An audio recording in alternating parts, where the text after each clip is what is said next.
Hey everyone, welcome back to On Purpose, the number one health podcast in the world. Thanks to each and every single one of you who come back every week to listen, learn, and grow. I am so deeply grateful for our trusted, committed community that shows up every week. And today's guest is someone that I met a few years ago now. We've been going back and forth trying to make this happen with both of our schedules, with the pandemic, with COVID, with everything else that's been going on. And I have to say that I'm pumped and I'm so excited that we're finally in the same room together. I'm talking about none other than human performance consultant, New York Times best-selling author, self-experimenter, and one of the most wild, crazy, interesting, curious people that I know, Ben Greenfield. Ben, thank you for being here. Thank you for showing up. And even just the few moments we spent together, I'm already looking forward to it. It's kind of bittersweet, though, because like last time we hung out, we were eating wonderful Italian buffet-style, five-star resort Sardinian food surrounded by amazing people and music. And that whole, what was it, Mind Valley? Was it Mind Valley University? It was Awesomeness Fest, A-Fest. I don't think they even call it Awesomeness Fest anymore because that word's dated. But yeah, they had like, it was almost like a Disneyland in Sardinia, some giant resort. All I remember, the food was amazing. Great parties, and then I met you. We were sitting at a table at dinner, and you and I had never met before.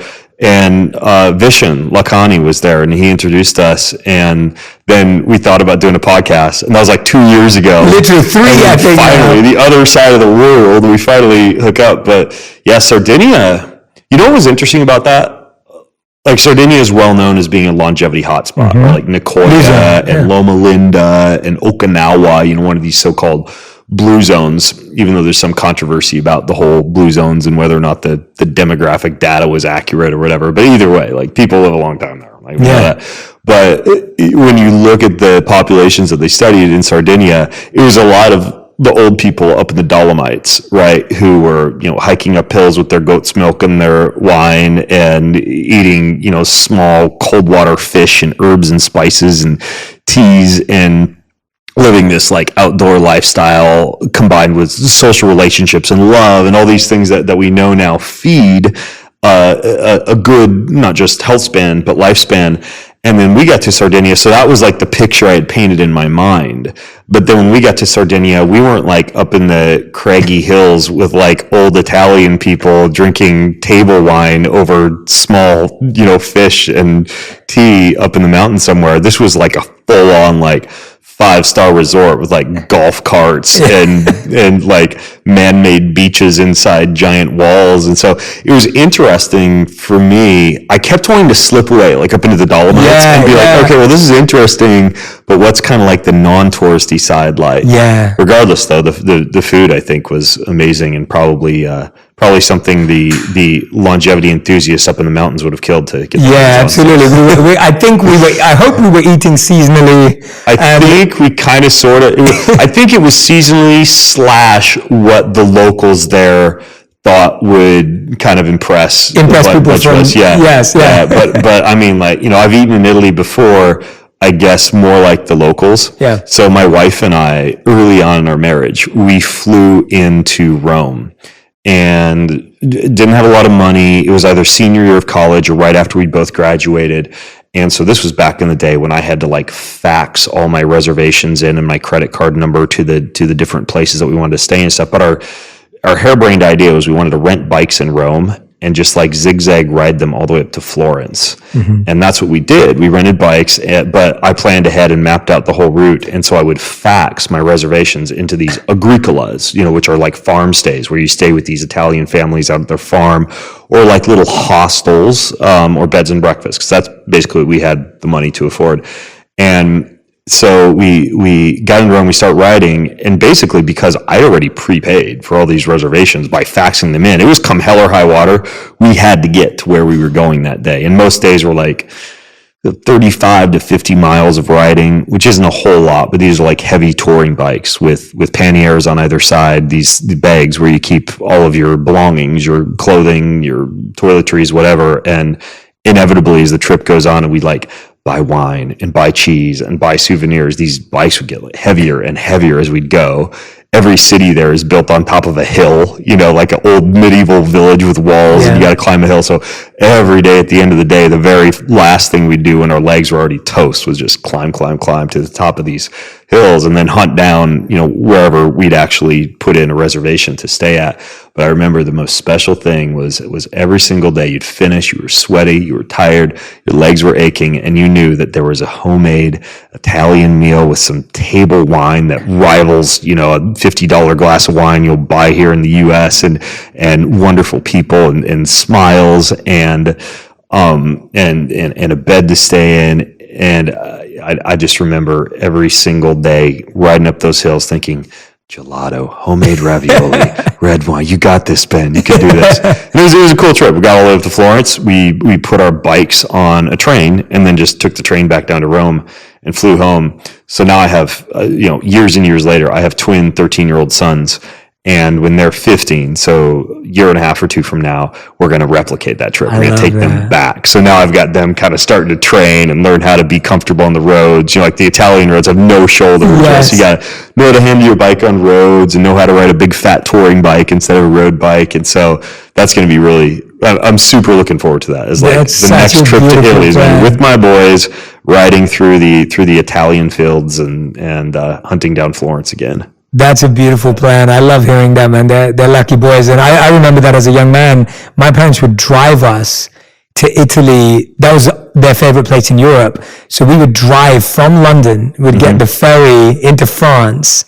And then from France, we would drive again to Italy. So we'd drive to Venice, we'd drive to Naples, we'd drive to Rome. We'd just drive to a different place and we'd drive across Italy because we didn't have the money to fly there. And my parents preferred doing a road trip. And we didn't get on any bikes or anything like that. But even what you were saying, I was going to say weak family. If you guys were real, you would have taken bicycles. Yeah.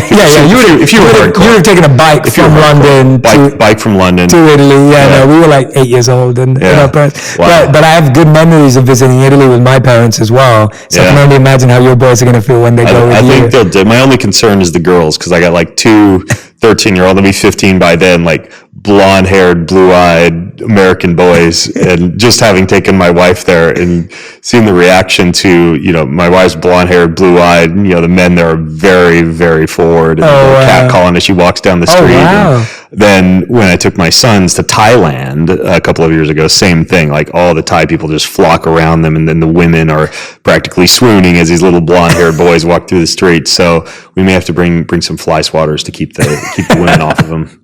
I love it, man. I love it. My first memory of you actually was in Sardinia. I knew you were going to be there. We were both speaking at the conference, and I was learning about you and learning about your world. I'm not a biohacker. That's not my background in the same sense as you are, and so I was intrigued, and I loved your sessions that you did. But my first experience of you was we had an evening party, and it was like this. We were on this bridge, if you remember, at the hotel, and you literally jumped in to like the hotel lake/pool. It was, and the reason why I say lake is because it wasn't like a swimming pool. I've got to give Ben credit. It was evening, so it was cooler, and you dived in and you swam. And you got out, and you made your, and we were like, wow, that is the way to enter. So I always remember this. You remember it? Yeah. And that was early on in the trip. Honestly, dude, I love water. I know you do. I'm at home in water. I competed for years in open water swimming and Ironman triathlon, and the biking and the running was okay, but I did, and I still do, just love. You could see that. I love the water. I love the ocean. I love spearfishing. I'm not a big water man in terms of like surfing and kiteboarding and things like that, because I don't really have that up in Washington State, so I can't practice it, and I tend not to really be passionate about the things I suck at, because I can't practice them. But yeah, I think water is almost like woven into my DNA somehow, because my dad, all of his side comes from Australia, and I'm a big believer in the fact that we do carry a lot of things epigenetically in our DNA, not only trauma, but also the things that our ancestors were good at or loved to do. My son River dreams a lot about snow and ice in Finland and trekking up snowy mountains in the cold. And it's interesting because my wife Jessa's whole side is like Northern European, up in the area around Finland and Estonia and Switzerland, and some of these more like snowy white places. And it's funny that's like a repeating dream that he has. And I suspect that it's woven into his DNA in the same way that a love for water is woven into my DNA. And I'm actually super excited because right before I left to come down here to LA, I received a package in the mail. This company called Finis sent me these headphones that you can attach to your goggles, and they're bone conducting headphones, meaning that you can listen to stuff while you're swimming or while you're under the water or while you're spearfishing or whatever. So they conduct the sound through the bones on either side of your head rather than your ears, right? So you don't have to worry about like the wires and everything. And then they sent me these goggles that have like an in-screen display as you're swimming that show you how many strokes you've taken and how far you've gone. So, perhaps it'll just suck all the enjoyment of swimming out of me because sometimes excess technology can do that. But, just water toys like that, I absolutely love. And we don't live near water where I live. We live on about 10 acres of isolated forest land up in Washington State, which is great. We have goats and these cute little Nigerian dwarf goats and Icelandic chickens and a bunch of garden beds and all sorts of like old growth forest where there's all sorts of wild plant edibles like, mint and plantain and nettle and white-tailed deer and turkey and coyote, and it's a great place, but there's no water right there. So now I'm building this natural pond, and then just to scratch my swimming itch, I got one of those swim pools that's it's like 20 feet long, but it has a super hard jets. Yes, and you attach like it's like an elastic band to your waist, and you can swim against the current. What are they called? There's a name for those pools. Mine one's called an aqua fitness. It's the ones you see Michael Phelps advertising in the back of airplane magazines, that kind of thing. But then I keep mine because I'm a huge fan of like the power of cold thermogenesis and cryotherapy for just for fat loss and your nervous system health and your cellular resilience. I think most people live in the comfort of temperature too much. And when we look at longevity data, when we look at health data, when we look at nervous system and cellular resilience, constant exposure or regular exposure to stresses of heat and stresses of cold is so good for the human body. So I have a sauna, and then I have this pool, but I keep it cold. What I mean by that is I don't heat it. Right. So in the summer, I'll swim at like 60 degrees or whatever it gets up to. Then in the winter, I'll go out there and swim, and it'll be like almost break through the ice temperatures. But I get in that thing almost every day and swim, and it just puts a big smile on my face. Yeah, I've been going to this place called Pause in West Hollywood. Yeah, I know Pause. So I've been going there every week with my wife. There are float tanks there too. Yeah, so we go there every Saturday, and we do the sensory deprivation tanks for about an hour, and then we'll both go and do 3 cycles of the sauna and cold plunge together for another hour. You feel like $1 million afterwards. We do it every Saturday morning. It's become our morning routine ritual on Saturday. We wake up, once we've done our meditation, 10 a.m. we head over, and then 10 a.m. to noon we're there. And it's just been, I've heard that for a long time. And as monks, we took cold showers. We were in India, so it was hot plenty of the time. So you always experienced uncomfortable amounts of heat. But doing that since I've been back, where my body has acclimatized to wanting a more comfortable temperature, and the temperature at home is always perfect. But also I've started sleeping at like 66, 67 Fahrenheit. And that, even though it was cooler in the beginning, that kind of sleep temperature has really helped. And you wake up sometimes feeling cold, but I can notice that that's doing some good for my body too. Sleeping in the cold, the effects of that on the positive effects on sleep architecture have always been surprising to me, because it's such simple, low-hanging fruit. When you look at sleep hygiene, right, we have light as being one component of sleep hygiene.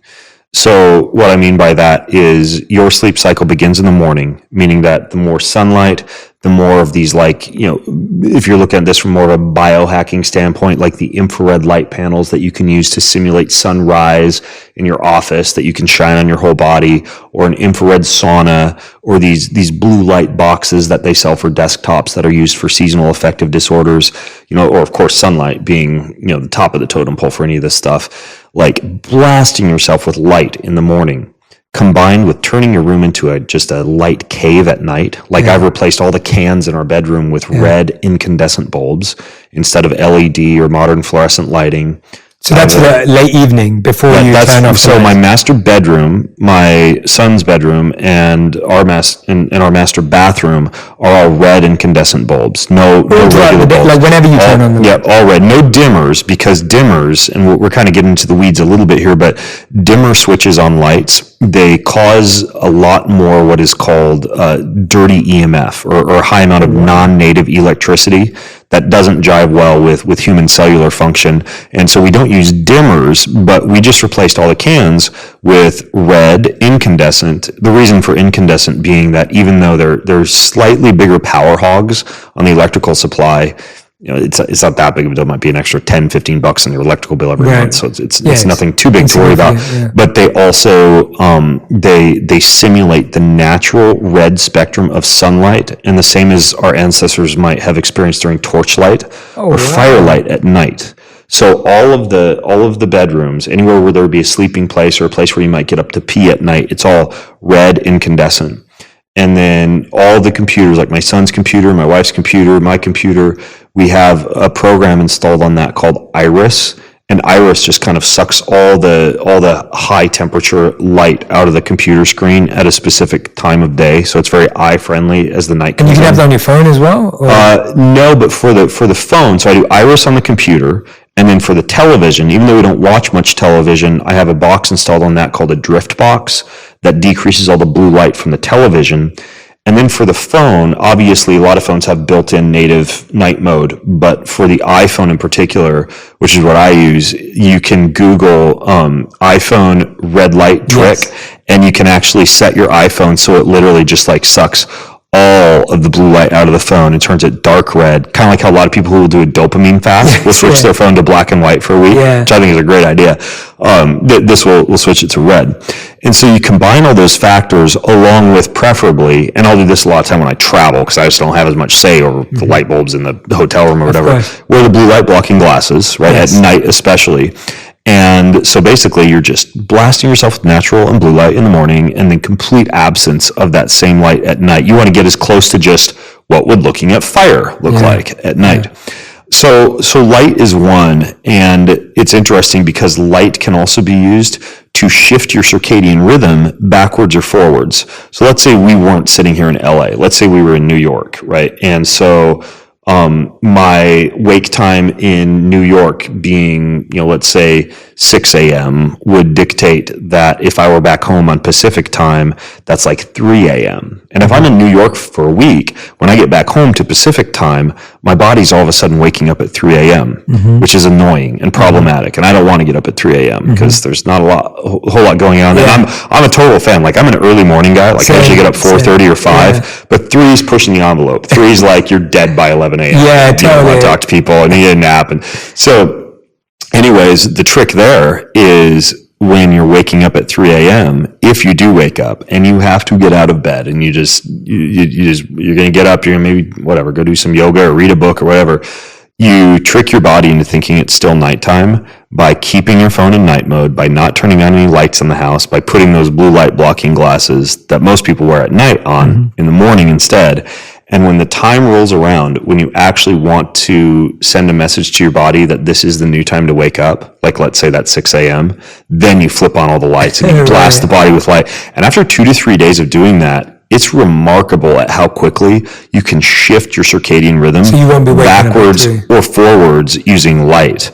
And again, kind of like back to the whole biohacking realm, there are even, in addition to those light producing boxes that you can put on top of your desk, they make ones that you can put in your ears. They look like headphones. They're called a human charger, and they blast your head with this blue light in either ear. What? And then there's also a pair of glasses that you can use called you don't even need to see that light. Your entire body is a light receptor machine. And that's interesting because you could wear a sleep mask at night, but if your room's really light, like if you don't have blackout curtains or there's lots of blinking things in the room, or you walk into a hotel and you turn off the lights and all of a sudden it looks like a spaceship because the TV and the Wi-Fi and everything, like even if your eyes are covered, all that stuff hits your skin. Wow. So when I say dark in the room, like I make sure it's really super dark. but you were talking about temperature too. Obviously temperature that's like the second component of sleep hygiene.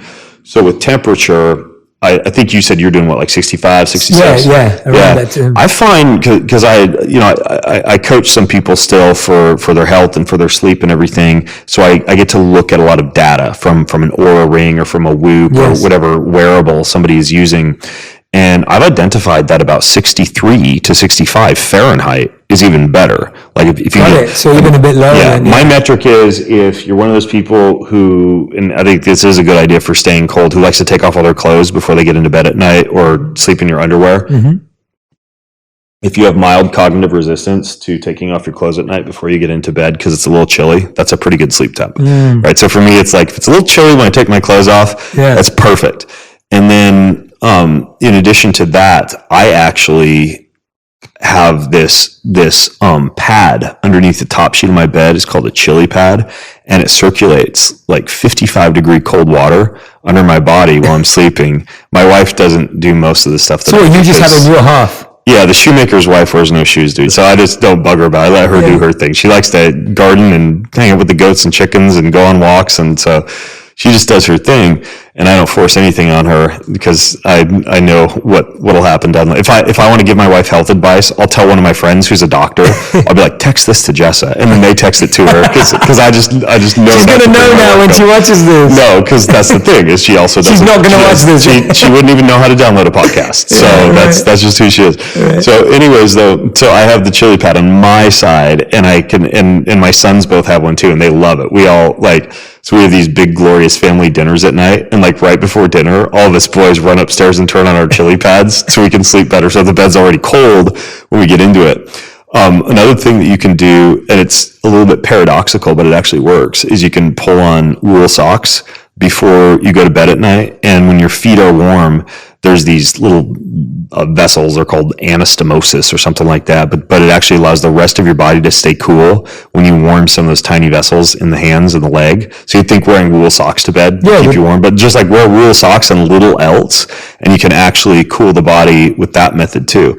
And then finally, regarding cold, you don't mind me just geeking out on all No, this is beautiful. I love this. No, we definitely sleep. Sleep's going to be... Everybody needs to sleep. Everyone's going to try this out, because I mean, sleep's something that everyone's struggling with. So I'm very happy. It's so critical. Please geek out. So the thing with the cold is that if you do kind of like break the rules, because there's all these rules now that all the scientists in their institutions have come up with that are annoying us. Like, you're not supposed to work out hard within 3 hours of bedtime, and you're not supposed to eat a heavy meal within 3 hours prior to bedtime, which for me can be socially problematic because I love to have big, glorious family dinners with people and go out on the town and visit new restaurants. And I mean, how often, let's say you're going to bed at 10, how often are you really going to be done with all that? Like 7, unless you're just like a total, I don't know, just a boring social outcast. Sorry to all the people who aren't eating dinner.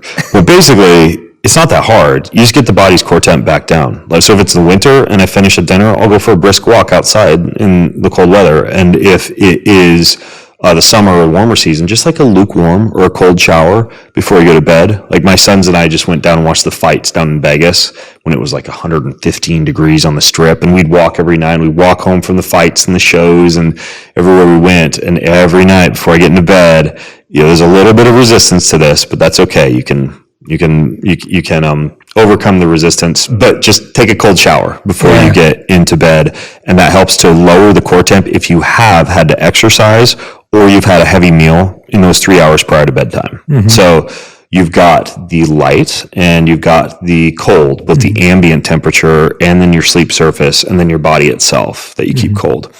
The other two that you want to think about for sleep, in addition to light and cold, the first is noise. And in the city, this is a bigger issue, but I mean, even I've got roosters that like to get up kind of early because they're naturally programmed to wake you up. And I've got, I live out in the forest, but there's a road nearby that sometimes semis go down, and I can hear off in the distance the braking, like the, when semis go downhill. So I wear earplugs, like just soft wax earplugs to bed. But then they've actually done studies on the different forms of ambient noise that help you to sleep at night. You know, they make like sleep machines that will make white noise and brown noise. And one of the forms of noise that they make is pink noise. And pink noise, it appears, is the best background noise to have playing in the background. Pink? I've never even heard of that. It's just like I don't know why they give colors to certain noises, but it's the frequency and the pitch of that noise. So I've got an app on my phone called Sleep Stream. I think it was free, or the cost was incidental, but it's got all these different like sleep tracks on it, and I don't use anything on it except the pink noise function. So my phone goes in airplane mode next to my bed, and then I push pink noise on, and I put the earplugs in, and then I'm covering up all those ambient sounds. That technique works a lot better when I'm traveling, when I'm staying in a hotel near busy roads, when I have a roommate or something like that. If I'm at a conference and I'm sharing a room with somebody and they're getting up early or they're going to bed late. So the sound is another component, especially if you're a light sleeper. And then the final component is safety. And a lot of people don't think about the safety component. So your bed should be a place where, from a nervous system standpoint, you're not wired up in work mode. Your sympathetic nervous system is not activated. If anything, the bed is almost like an anchor that activates the parasympathetic nervous system. Well, if you are one of those people who has business books on your nightstand, or maybe you open your laptop up at night, or really at any other time during the day, that would give your body the impression that the bedroom, or the bed particularly, is an appropriate place to work. I would say even that television, just because psychologically, we as humans are still hardwired to see that television, and it's as though a whole bunch of other people and other experiences are in your bedroom. Not to mention the fact that there's some really interesting data that television can replace dreaming. Right. So essentially, we live now in an era for the past several decades where all of the colors and imagery and imagination and visualization and creativity that your brain should be churning out during sleep at night to process memories and to process trauma and to process creativity, a lot of that can be replaced by staring at a television before you go to bed at night. So I don't have a TV in the bedroom for those reasons, and also for the light reasons, and also for the reason that I want my body to associate the bed with pretty much nothing but sleep and sex, and then I'll keep a boring book or a work of fiction next to the bedside. Now, I used to, when I'd get to a hotel room, I would just plop on, especially a small hotel room, like a suite, usually you've got more than enough room, but the small hotel rooms, a little crappy workstation in the corner or whatever, if that, I'd just plop on my stomach on the bed and open up my laptop. I think a lot of people know what I'm talking about. Just lay there on your belly and work on the laptop because it's a comfortable spot to do that. And the problem is that sends your body this cognitive signal that the bed is the place where you work. So now I always make sure my laptop, even in a single room hotel room, is not in the bed. And that sends the body a message that the bed is a safe place, not a workplace, not a stressful place, not an emails jumping out from your computer place. And if you really want to take that safety thing one step further, this has become quite popular now, this idea of gravity blankets, meaning folks will sell these 10, 15, 20, or 25-pound gravity blankets. And it sounds like it would be totally paradoxical to what I was saying about staying cool, because it sounds heavy. But a lot of folks are doing a good job making a gravity blanket that will stay cool. That one company I was talking about, Chili Pad, they even sell a gravity blanket that will circulate cold water through the blanket. But there's something about, very similar to how when you were swaddled as a baby, you felt protected and you felt like you were in this quiet cave. It's that feeling when you pull on the gravity blanket.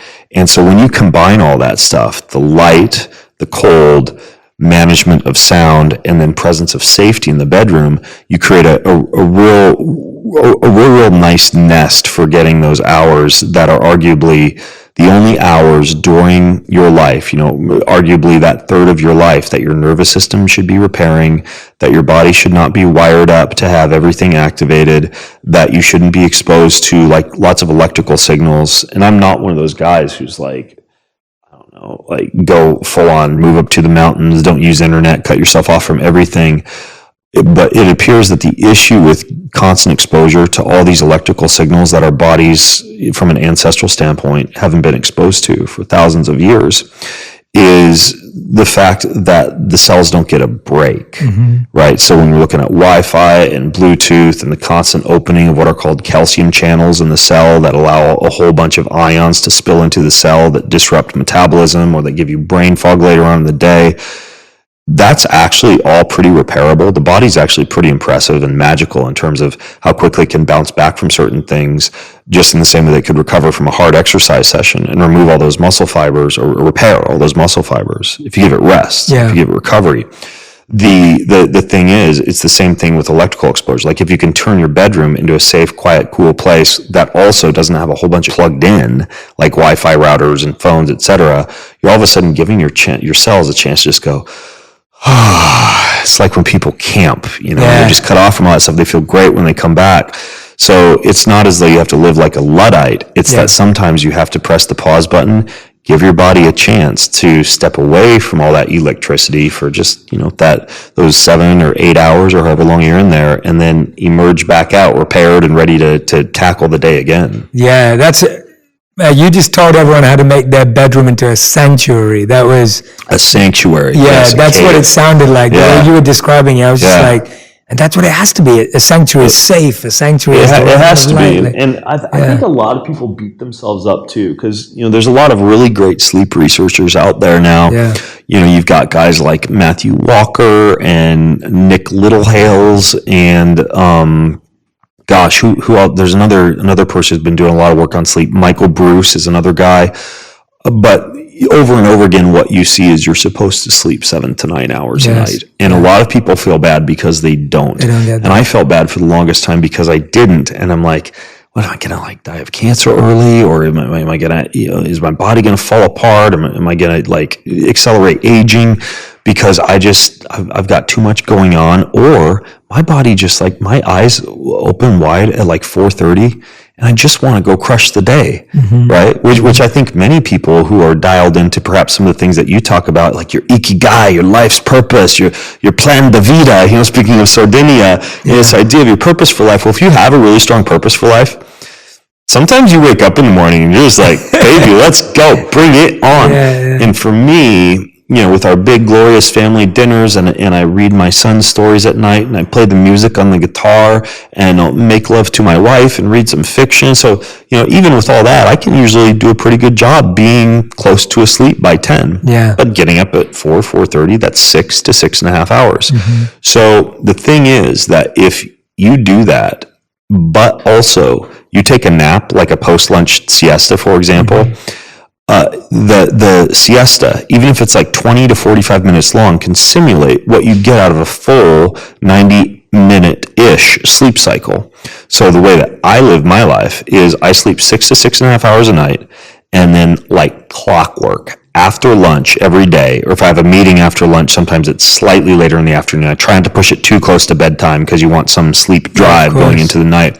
I take a nap. I take a siesta. For me, it's 20 to 45 minutes. Wow. I do this is where some of the biohacking comes in. I'm like, okay, I got 20 to 45 minutes. I want to make this effective. Yeah. So what I do is, I have something similar to that sensory deprivation float tank that you use down at Pause. I actually had a float tank for a while, but it was too much upkeep for me. I got rid of it. Magnesium. And my whole basement looked like a freaking pool house. So I have what's called a hyperbaric chamber, which is this chamber that they use in hospitals for repairing wounds, and they'll use it for cardiovascular problems and increasing red blood cells.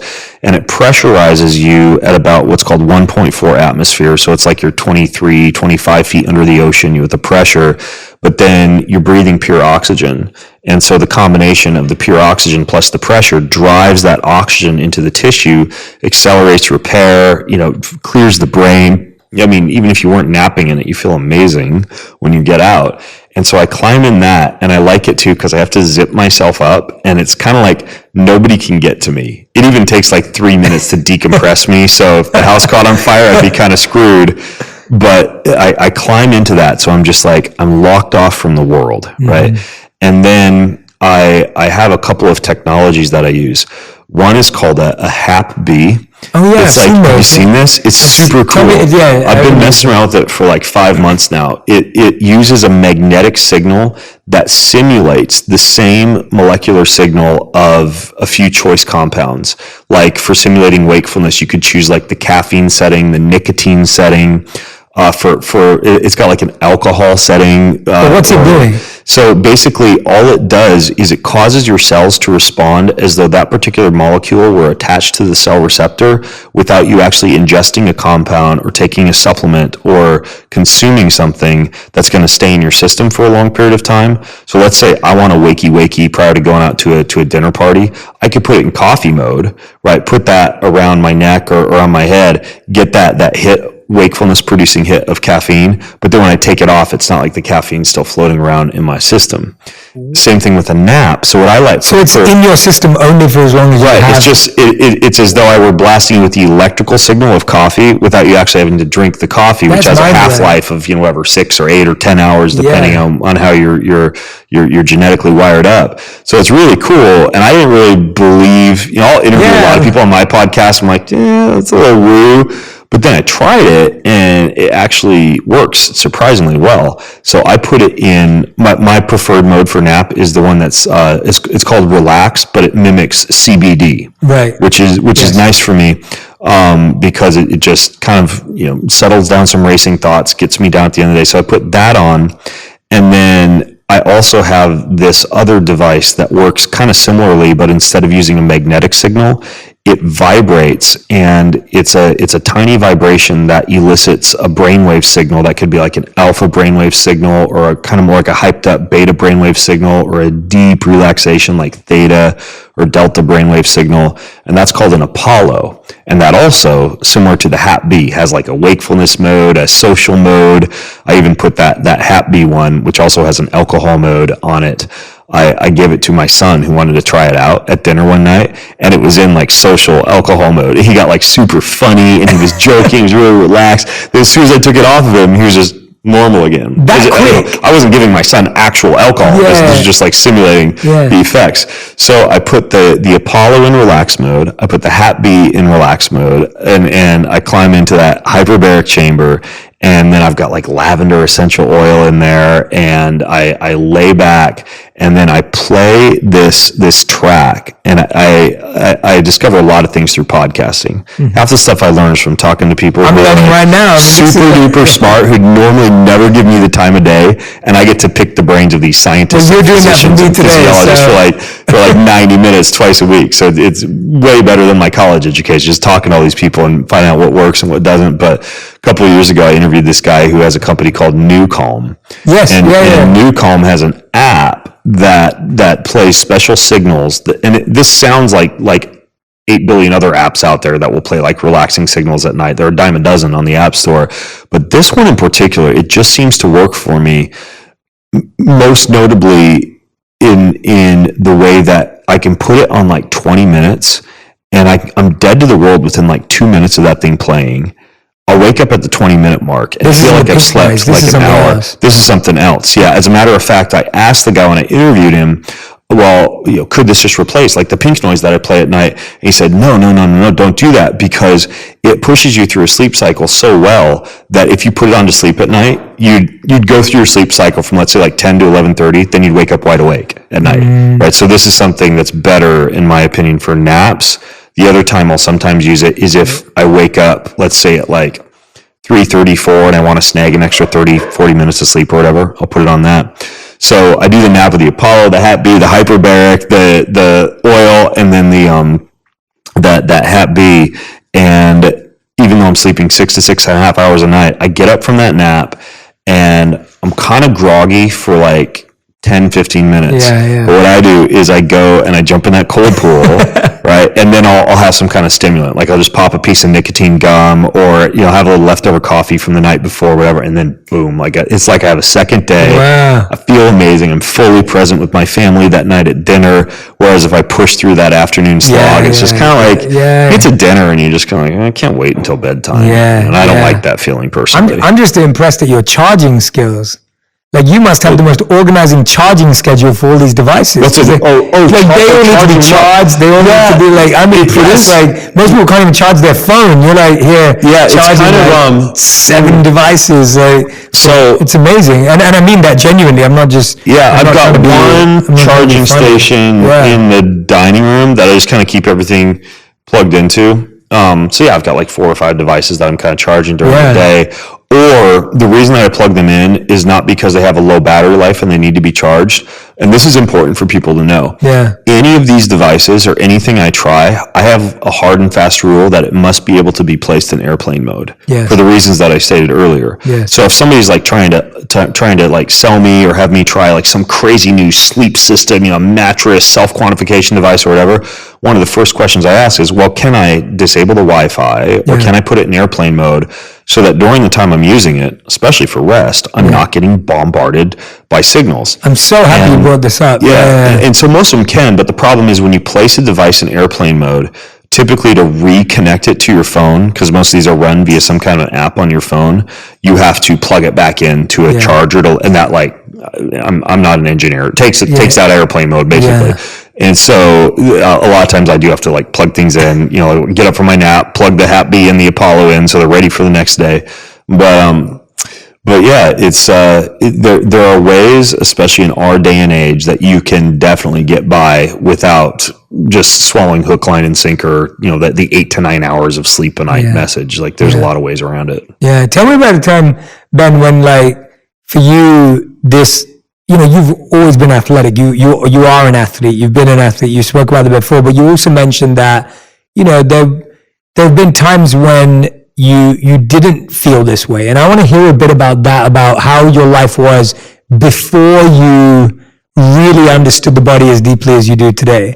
Because I feel like for a lot of people when they see you, like to me as well, and I really mean this in a genuine way, I see you as like, wow, this guy's like just really understands the body, really understands the mind, and you're an expert, so you sound like an expert, but I know for a fact that you weren't born that way, and that's not how you've always been, and I'd love for people to hear about that journey around, tell me about a time when you didn't feel boundless, when you didn't feel as, like now it's like you know how to turn this, and you play with this, and now it's an experiment, and it's fun, and you enjoy it. Tell us about when you kind of were like, did you ever feel broken health-wise? Did you ever feel like everything was just a mess? Were you ever in the place that most of my audience may be feeling like, well, they're just like, Jay, I'm just struggling to get out of bed in the morning. Like, I don't sleep. I've got like, I'm bloated. I'm feeling gassy. Like, tell me about when you felt like you were at your worst as opposed to what we see now.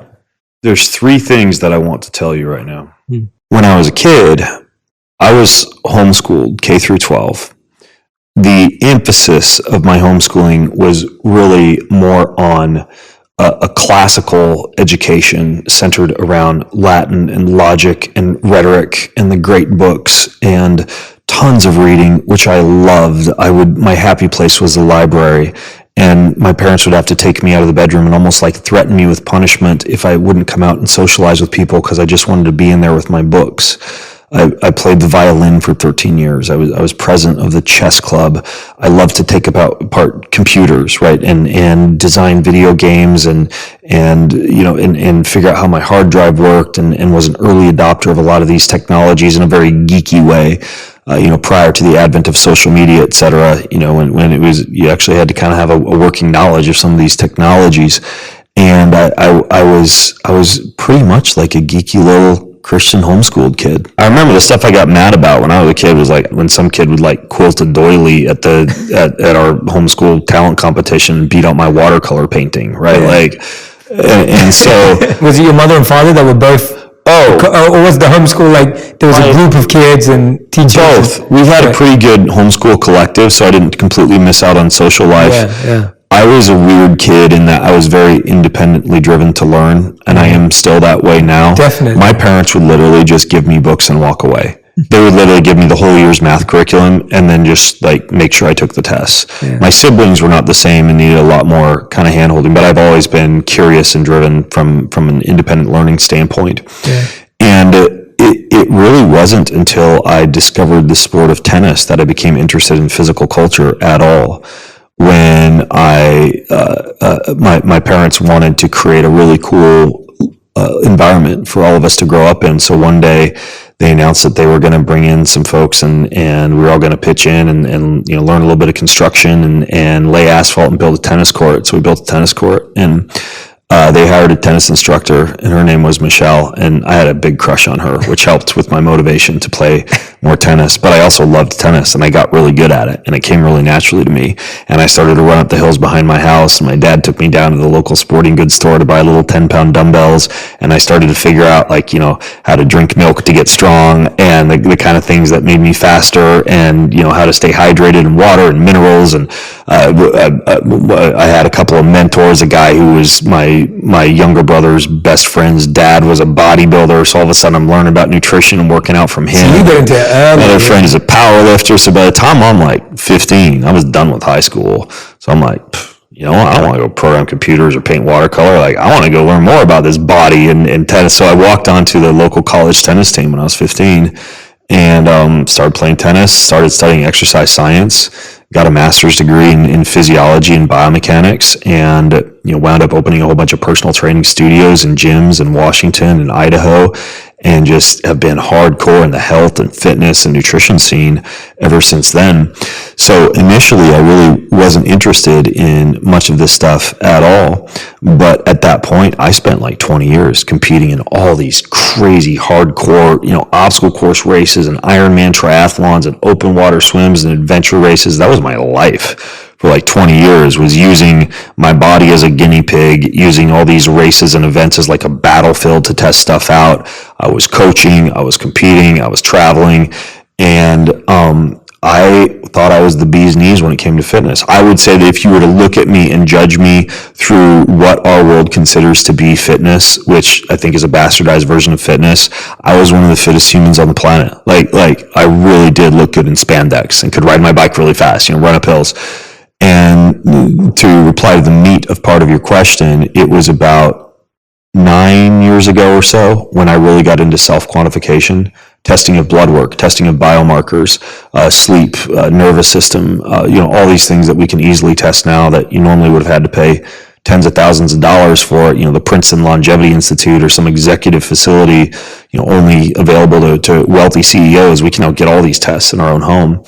And I got super interested in this stuff, and I started to get all these tests, and I realized, oh crap, like I'm fit on the outside, but I'm dying on the inside. High inflammation, low testosterone, dysregulated thyroid, gut inflammation and gut issues and constipation and brain fog and all these issues that technically somebody with like low body fat and muscles who can like run and lift weights you wouldn't expect to have. Yeah, that's but really true fitness is not about going to a little fake box at the beginning of the day and pushing fake heavy things around for an hour and then walking out and assuming that you're good to go and maybe kind of sort of eating healthy like a protein bar or Trader Joe's or whatever. Yeah.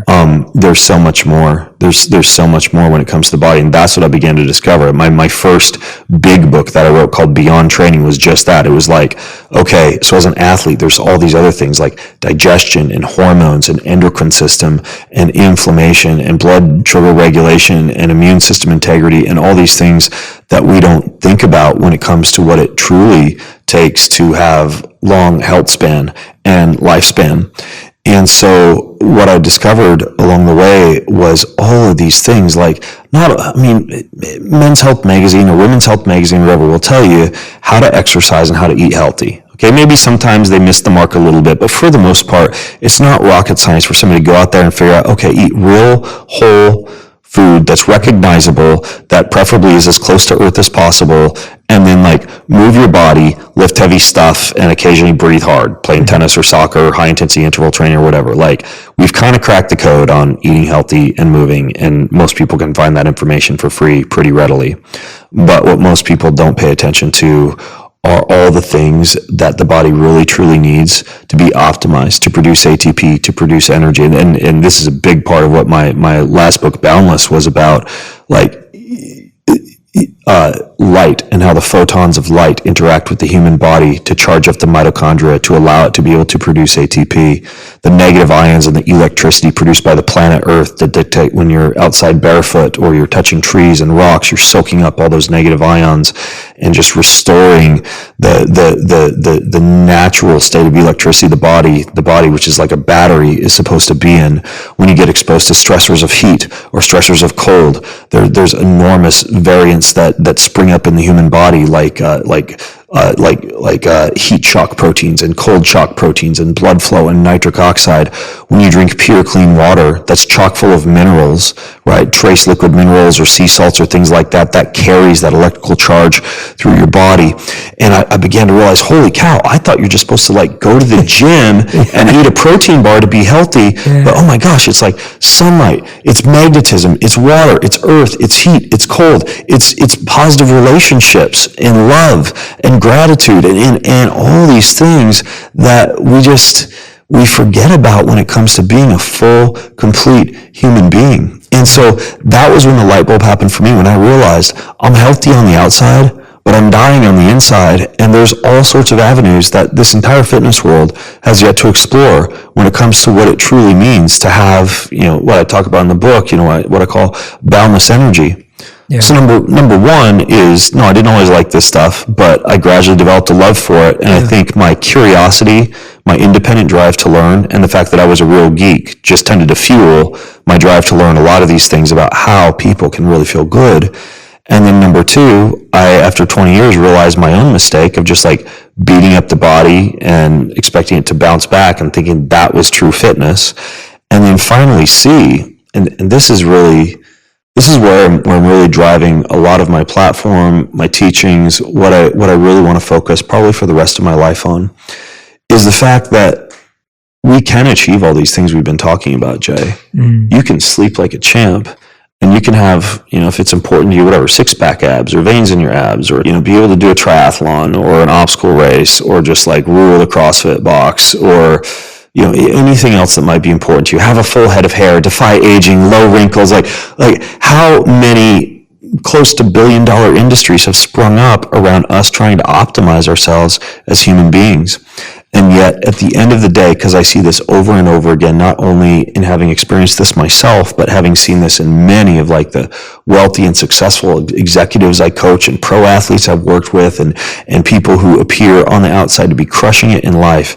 At the end of the day, none of this is fulfilling. None of this is ultimately fulfilling. Okay? Like, I can literally be like, pose on the cover of a magazine, whatever, with girls draped off of each arm, eating $100 steaks for dinner every night and experiencing, what many people would covet as an amazing life. But I got news for you. I'm not happy in that state. And I've seen a lot of people also not be happy in that state, because there's a yearning in our soul. There's a hole in our soul. Right? There is this deep longing for some kind of fulfillment that in my world, we throw fitness and a healthy diet and the way you look and the way you perform into. Other people will throw cars, throw money, throw sex, throw homes, throw experiences, throw anything else that seems like it might be that one thing that you finally discovered that's going to be the ultimate key to fulfillment. Right, I'm finally about to cross the finish line of that Ironman triathlon. Oh boy, life's going to be different after this. It's going to be different. I've done it, and now I can just be in cruise control the rest of my life because I've checked that fulfillment box. But at the end of the day, none of that stuff is fulfilling because, people came before me who have identified this. This isn't new information that I came up with myself. But there's this, a great writer and theologian named Blaise Pascal would describe it as a God-shaped hole in our hearts, eternity in our hearts.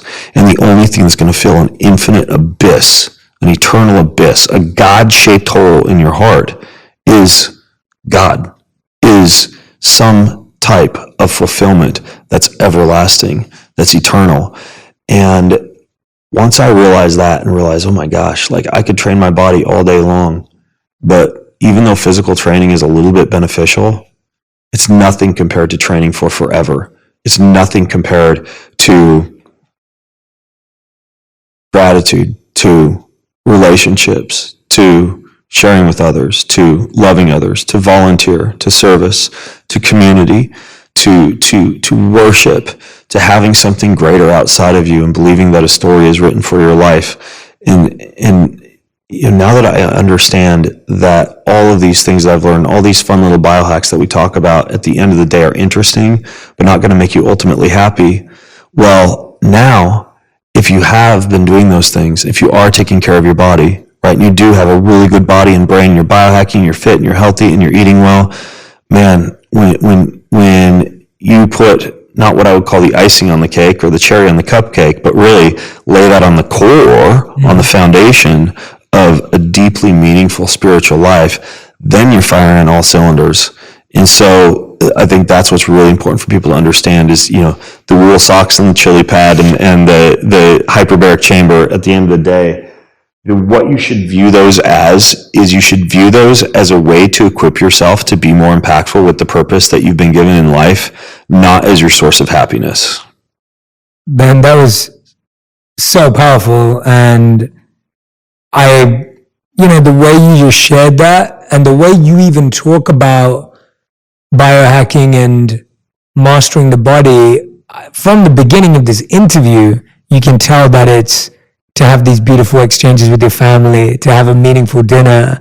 And, when I hear you talk about these things, like, it resonates so deeply with me because what you just set up is exactly why we do need to do these things. Mm-hmm. Who wants to be at dinner with their family and be like, have brain fog and have confusion and be stressed out and just be looking forward to bedtime, or to be spending time with their partner but not having the energy to go on a beautiful walk or a hike or whatever it may be. And that's the challenge we're having, that our health is negatively impacting our relationships. Like, for those of us who are experiencing fatigue, for those of us who are experiencing bloating, for those of us who are experiencing inflammation, that's leading to stress and agitation in your relationships. You think that you're just not getting along. It is. You cannot disentangle the body and the spirit. And there are some people that have taken this to extremes. Like, if you look at the Gnostics, right, a very popular religion about the same time that Christianity was rising, in 50, 60, 70 AD, they believed that all things fleshly and physical were evil and bad, and that the only thing important was the spirit, and that marriage was bad, and that good food was bad, and anything that even remotely reeked of Epicureanism was bad, and one should be stoic, but stoic to the nth degree. And the fact is that the body is sacred. Food is sacred. It's not just this physical, biological interaction with your taste buds. Sex is sacred. It's not just two bodies rubbing together in mutual masturbation. Fitness and even the movement of electrons through the body. In traditional Chinese medicine, they call that the qi, the life force, the prana, the energy. In Western medicine, we call it the mitochondria, but it's the same thing. There's a deep spiritual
aspect to that.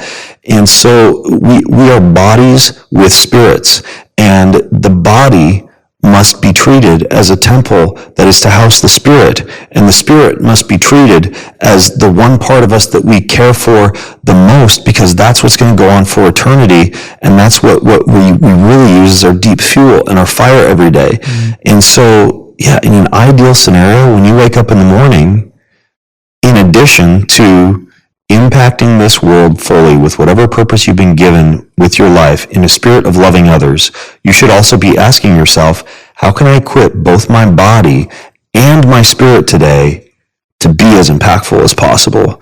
And it's both, and you can have both. You don't have to be like no offense, Jay, but like whatever, like a skinny yogi monk who's, who can't hold up a heavy weight without their bones breaking. You also don't want to be an Adonis at the gym who just basically doesn't even know what a gratitude practice is or how to pray to God or anything like that. But human beings, we are some of the most complex, if not the most complex creature on the face of the planet. Yeah. Maybe a platypus or something might be up there. Kind of interesting. But we have the ability to live our lives with this amazing body and an amazing spirit. And in my opinion, there's no reason that you can't have both. Yeah. And man, when you get into that state of literally having your cake and eating it too on the highest level, life is amazing. And every single person listening in right now has the capability to get to that level as long as they realize that most people around them have settled for status quo. And if you realize that you actually can rise above, and you can train your spirit and you can train your body, and all of this is learnable, all of this is teachable, all of this is practicable and habit formationable. And I'm going to stop making up words now, but anybody has this within their power to be able to accomplish. Yeah, well said. No, and I feel the same way. For years I focused extensively on the mind. I focused extensively on intention. I focused deeply on gratitude, service, and that's where I spent most of my life, because that's what I naturally gravitated towards. It's what my monk training was based on. It's what my heart was drawn to, and everything you just shared. And I find myself now coming over to the other side, right, and wanting to learn more about the body. Right. And so what you just said is, it sits very closely with my heart, because I grew up as someone who dived deep into the spirit and the mind and the heart and the soul, which has been the foundation of anything that I do today. But I have come backwards almost. Yeah. And I'm not saying it's backwards or forwards. I just think I've come to that realization that my spirit can only do as much as my body. And it's crazy, because as monks, the order of our priorities were meant to be health, sadhana, service. And so health is health, as you're saying it, your physical, your body, your temple health. Sadhana is your daily practices of gratitude, intention, prayer. And then seva, or service, is you then sharing that with the world. Right. So the pyramid was meant to be that. Yeah. But some of us, including me, decided to skip that first one and do 2 and 3. Yep. And I'm almost, the reason why speaking to you is so powerful, and some of the things that I've started experimenting with and playing with, probably in the last couple of years, have been totally that direction of, I now want to understand my body so that I can serve better. Yep. So that I can serve for longer, so that I can have more deep loving exchanges. And that's the goal, right? Yeah. When you come at it with love others, right?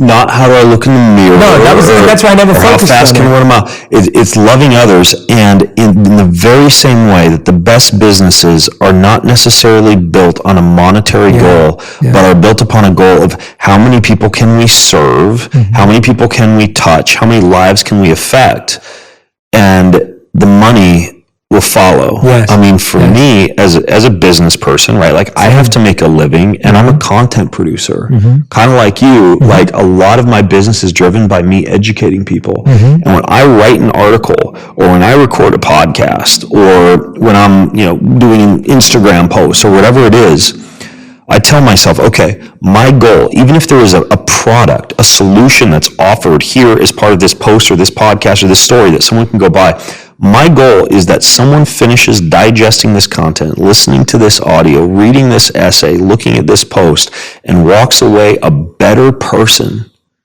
regardless of whether or not they actually purchase anything. Yeah. Right? They walk away, whatever, knowing more about the gut, knowing more about the hormones, knowing more about the brain, knowing more about gratitude, knowing more about whatever it is that I'm producing content about. And I tell you what, when I write in that way, and I teach in that way, and I produce content in that way, I don't have to worry about money. that just kind of follows, right?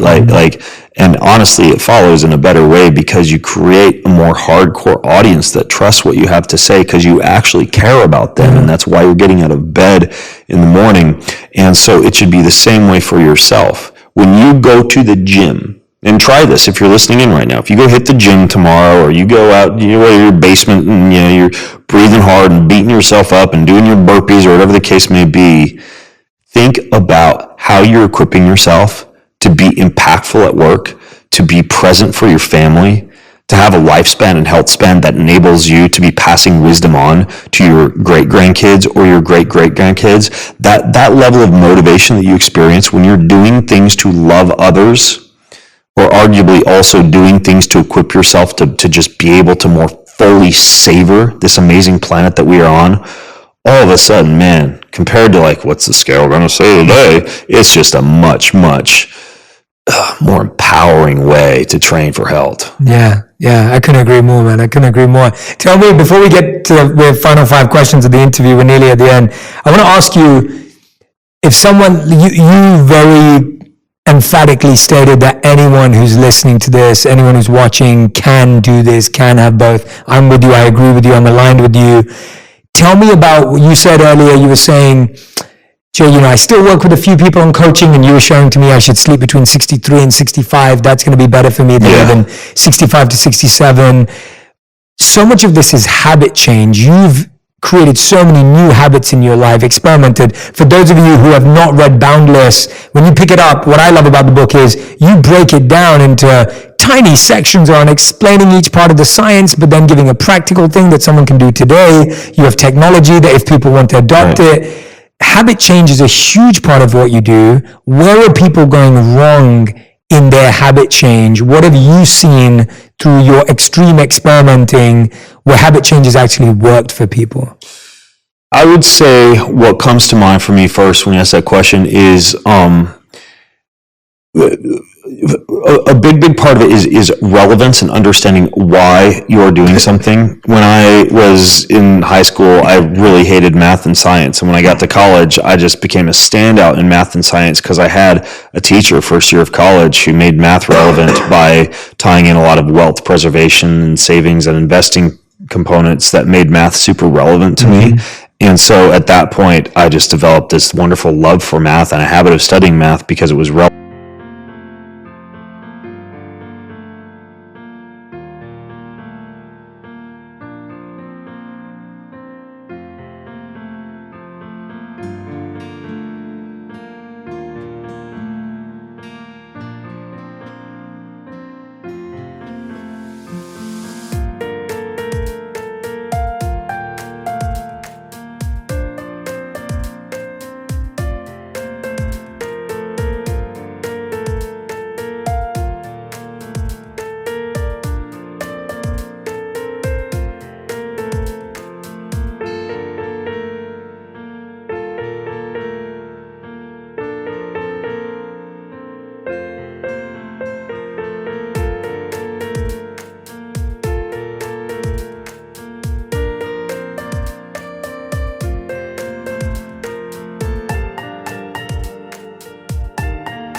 And I knew why I was doing it. So understand why you're doing something. I think that the importance of education when it comes to habit formation is very important. Yeah. Another one that I rely upon on a daily basis for either stopping habits or making habits is making something as accessible and convenient as possible, meaning that I am probably, like from a fitness standpoint and a consistency of fitness standpoint, probably just about as fit as I've ever been in terms of true health and some of those parameters we were talking about earlier, because partially I really haven't had to leave my house to go to the gym and was kind of forced into that because of COVID. So everything I need is, I got to step over a kettlebell to walk into my gym. I got to like walk underneath a pull-up bar to go down the stairs in my house. I have to basically like walk past a cold tub every day. And there's just healthy food strewn all about the house. this idea of surrounding yourself and making everything convenient down to the point where if you're going to go for a run in the morning, having your running shoes and your shorts right there beside the bed, so there's very little cognitive resistance to starting. That would be a second thing that I found to be really useful, is making things convenient. I think the last one is, for me personally, and I don't know if this is the way for everybody, but I like, especially when it comes to health habits, to be able to stack things. So anytime that I'm getting healthy, I'm also making myself a better person. For example, I really rarely listen to music when I'm working out. I view my workout as also a chance for me to go to university, right? Yeah. So it's always podcasts, audiobooks. When the going gets really hard, there's actually some studies that have shown this to be a cool tactic. That's when the music goes on, like when you need it the last minute. So you're kind of like saving your brain to get to the point where it really, really needs the music, and it's not just kind of used to the music at that point and can actually push past. I do like the red light therapy and the grounding and the earthing mats and the essential oils and this special like water repair device called a Nano V on my desk but I don't go in there and just do all that stuff and have it be unproductive time. Like that's the time when I bang out my first 45 minutes of emails for the day. So I always figure out a way to make something more palatable in terms of tying that habit into something. I mean, I got out of the habit, because I'm a big fan of reading scripture and reading the Bible every morning. And I even found myself, and this happened a few months ago, I was sitting there reading my Bible, I'm like, why am I just sitting here reading the Bible? Aren't there other things that I could be doing? And you'd think that'd be distracting, but now I read my Bible while I'm sitting in a pulsed electromagnetic field chair with a biocharger on, and it's like I'm still reading, but my body's kind of like getting better at the same time. So I love to stack healthy habits, and it's very rewarding when you stack them all and also figure out how to still be productive during the day. So it's not like you're having to rob Peter to pay Paul. It's like you're paying Paul and Peter at the same time. So those are the top three things that come to mind. Educate yourself about why you're doing what you're doing. Surround yourself with what you need to maintain positive habits while hiding the things that would cause you to form negative habits. And then basically stack habits and make the habit fun or meaningful or productive so you don't feel like you're wasting time engaged in that habit. I love that. Ben Greenfield, everyone. Ben, that was amazing. I'm like, you need to come on for a part 2, but we can't wait this long as we waited to do a part 1. Well, maybe we can go to some other longevity hotspot. Okinawa would be interesting. That would be amazing. Sushi and purple potatoes. I've spent a lot of time in Japan. I used to race over there a lot, and I've spoken over there a couple of times, but I love the food. Depending where I'm at, I like the culture. I would say probably one of my favorite places over there would be Kyoto. Right. Just great touring, great walks, and I'm a fan of sushi. Although now I know we're trying to wrap up, but I'll finish here.